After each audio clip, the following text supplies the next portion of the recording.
René Guénon, les principes du calcul infinitésimal. Chapitre 9. Indéfiniment croissant et indéfiniment décroissant.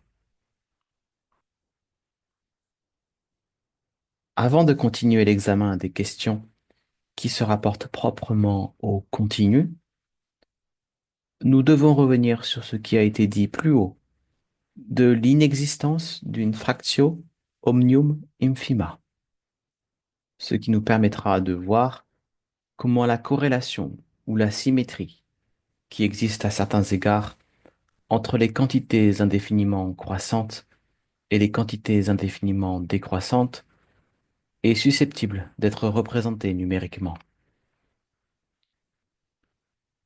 Nous avons vu que dans le domaine de la quantité discontinue, tant que l'on a à considérer que la suite des nombres entiers, ceux-ci doivent être regardés comme croissant indéfiniment à partir de l'unité.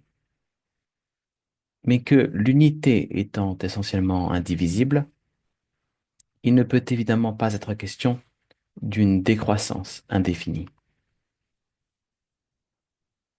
Si l'on prenait les nombres dans le sens décroissant, on se trouverait nécessairement arrêté à l'unité elle-même, de sorte que la représentation de l'indéfini par les nombres entiers est limitée à un seul sens, qui est celui de l'indéfiniment croissant. Par contre, quand il s'agit de la quantité continue, on peut envisager des quantités indéfiniment décroissantes aussi bien que des quantités indéfiniment croissantes. Et la même chose se produit dans la quantité discontinue elle-même. Aussitôt que, pour traduire cette possibilité, on y introduit la considération des nombres fractionnaires. En effet, on peut envisager une suite de fractions allant en décroissant indéfiniment. C'est-à-dire que, si petite que soit une fraction, on peut toujours en former une plus petite. Et cette décroissance ne peut jamais aboutir à une fractio minima, pas plus que la croissance des nombres entiers ne peut aboutir à un numerus maximus. Pour rendre évidente par la représentation numérique la corrélation de l'indéfiniment croissant et de l'indéfiniment décroissant, il suffit de considérer, en même temps que la suite des nombres entiers, celle de leurs inverses. Un nombre est dit inverse d'un autre quand son produit par celui-ci est égal à l'unité. Et pour cette raison, l'inverse du nombre n est représenté par la notation 1 sur n. Tandis que la suite des nombres entiers va en croissant indéfiniment à partir de l'unité, la suite de leurs inverses va en décroissant indéfiniment à partir de cette même unité, qui est à elle-même son propre inverse, et qui ainsi est le point de départ commun des deux séries. À chaque nombre de l'une des suites correspond un nombre de l'autre, et inversement, de sorte que ces deux suites sont également indéfinies, et qu'elles le sont exactement de la même façon, bien qu'en sens contraire. L'inverse d'un nombre est évidemment d'autant plus petit que ce nombre lui-même plus grand, puisque leur produit demeure toujours constant. Si grand que soit un nombre n, le nombre n plus 1 sera encore plus grand, en vertu de la loi même de formation de la série indéfinie des nombres entiers. Et de même, si petit que soit un nombre, le nombre 1 sur n plus 1 sera encore plus petit. C'est ce qui prouve nettement l'impossibilité du plus petit des nombres, dont la notion n'est pas moins contradictoire que celle du plus grand des nombres. Car s'il n'est pas possible de s'arrêter à un nombre déterminé dans le sens croissant, il ne le sera pas davantage de s'arrêter dans le sens décroissant. Du reste, comme cette corrélation qui se remarque dans le discontinu numérique se présente tout d'abord comme une conséquence de l'application de ce discontinu au continu, ainsi que nous l'avons dit au sujet des nombres fractionnaires dont elle suppose naturellement l'introduction, elle ne peut que traduire à sa façon, conditionnée nécessairement par la nature du nombre, la corrélation qui existe dans le continu lui-même entre l'indéfiniment croissant et l'indéfiniment décroissant.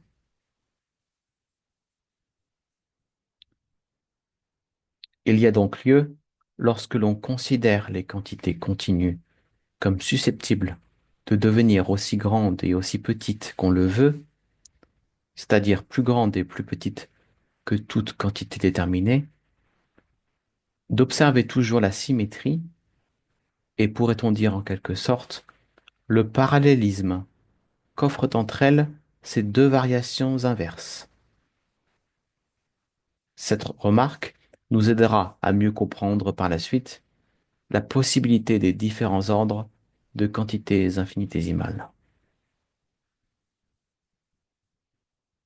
Il est bon de remarquer que, bien que le symbole 1 sur n évoque l'idée des nombres fractionnaires, et qu'en fait il en tire incontestablement son origine, il n'est pas nécessaire que les inverses des nombres entiers soient définis ici comme tels, et ceci afin d'éviter l'inconvénient que présente la notion ordinaire des nombres fractionnaires au point de vue proprement arithmétique, c'est-à-dire la conception des fractions comme partie de l'unité. Il suffit en effet de considérer les deux séries comme constituées par des nombres respectivement plus grands et plus petits que l'unité, c'est-à-dire comme deux ordres de grandeur qui ont en celle-ci leur commune limite, en même temps qu'ils peuvent être regardés l'un et l'autre comme également issus de cette unité, qui est véritablement la source première de tous les nombres. De plus, si l'on voulait considérer ces deux ensembles indéfinis comme formant une suite unique, on pourrait dire que l'unité occupe exactement le milieu dans cette suite des nombres, puisque, comme nous l'avons vu, il y a exactement autant de nombres dans l'un de ces ensembles que dans l'autre.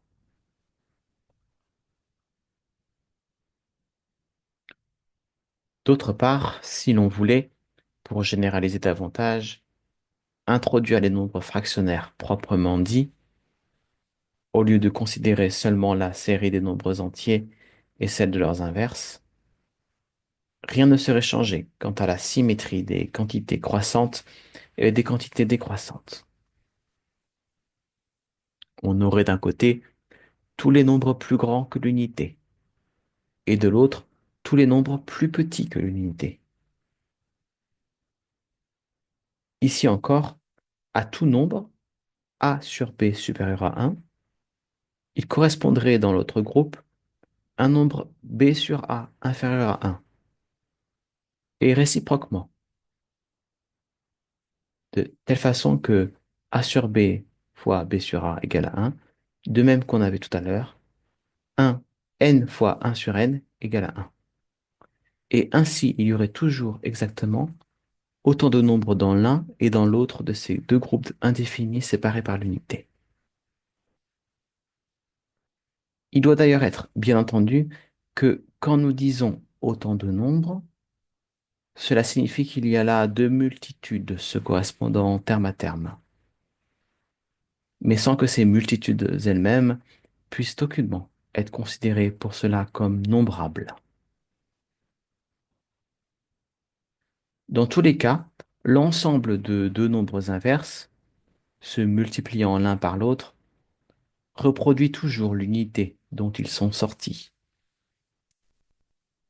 On peut dire encore que l'unité, occupant le milieu entre les deux groupes, et étant le seul nombre qui puisse être regardé comme appartenant à la fois à l'un et à l'autre, c'est bien qu'en réalité, il serait plus exact de dire qu'elle les unit plutôt qu'elle ne les sépare, correspond à l'état d'équilibre parfait et qu'elle contient en elle-même tous les nombres qui sont issus d'elle par couple de nombres inverses ou complémentaires. Chacun de ces couples constituant, du fait de ce complémentarisme, une unité relative en son indivisible dualité. Mais nous reviendrons un peu plus tard sur cette dernière considération et sur les conséquences qu'elle implique. Au lieu de dire que la série de nombres entiers est indéfiniment croissante et celle de l'inverse indéfiniment décroissante, on pourrait dire aussi, dans le même sens, que les nombres tendent aussi d'une part vers l'indéfiniment grand et de l'autre vers l'indéfiniment petit, à la condition d'entendre par là les limites mêmes du domaine dans lequel on considère ce nombre. Car une quantité variable ne peut tendre que vers une limite. Le domaine dont il s'agit est, en somme, celui de la quantité numérique, envisagée dans toute l'extension dont elle est susceptible. Cela revient encore à dire que les limites n'en sont point déterminées par tel ou tel nombre, si grand ou si petit qu'on le suppose, mais par la nature même du nombre comme tel. C'est par là même que le nombre, comme toute autre chose de nature déterminée, exclut tout ce qui n'est pas lui, qui ne peut nullement être question ici d'infini. D'ailleurs, nous venons de dire que l'indéfiniment grand doit forcément être conçu comme une limite, bien qu'il ne soit en aucune façon un terminus ultimus de la série des nombres. Et l'on peut remarquer à ce propos que l'expression tendre vers l'infini, employée fréquemment par les mathématiciens dans le sens de croître indéfiniment, est encore une absurdité, puisque l'infini implique évidemment l'absence de toute limite, et que par conséquent, il n'y aurait là rien vers quoi il soit possible de tendre. Ce qui est assez singulier aussi, c'est que certains, tout en reconnaissant l'incorrection et le caractère abusif de cette expression tendre vers l'infini, n'éprouvent d'autre part aucun scrupule à prendre l'expression tendre vers zéro, dans le sens de décroître indéfiniment. Cependant, zéro ou la quantité nulle est exactement symétrique par rapport aux quantités décroissantes, de ce qu'est la prétendue quantité infinie par rapport aux quantités croissantes. Mais nous aurons à revenir par la suite sur les questions qui se posent plus particulièrement au sujet du zéro et de ses différentes significations.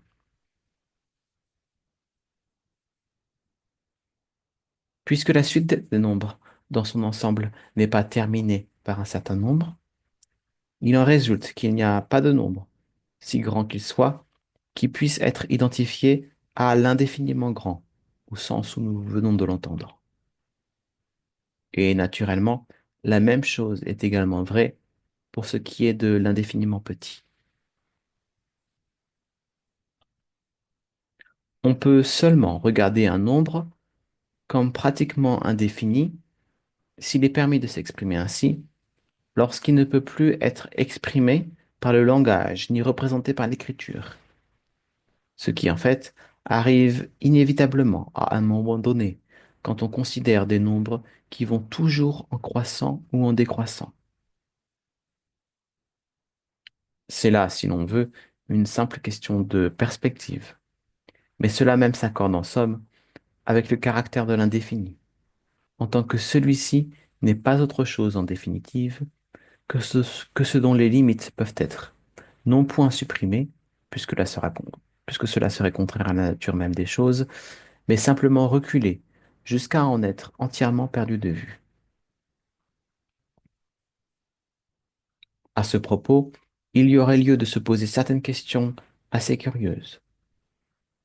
Ainsi, on pourrait se demander pourquoi la langue chinoise représente symboliquement l'indéfini par le nombre 10 000. L'expression les 10 000 êtres, par exemple, signifie tous les êtres, qui sont réellement en multitude indéfinie ou innombrable.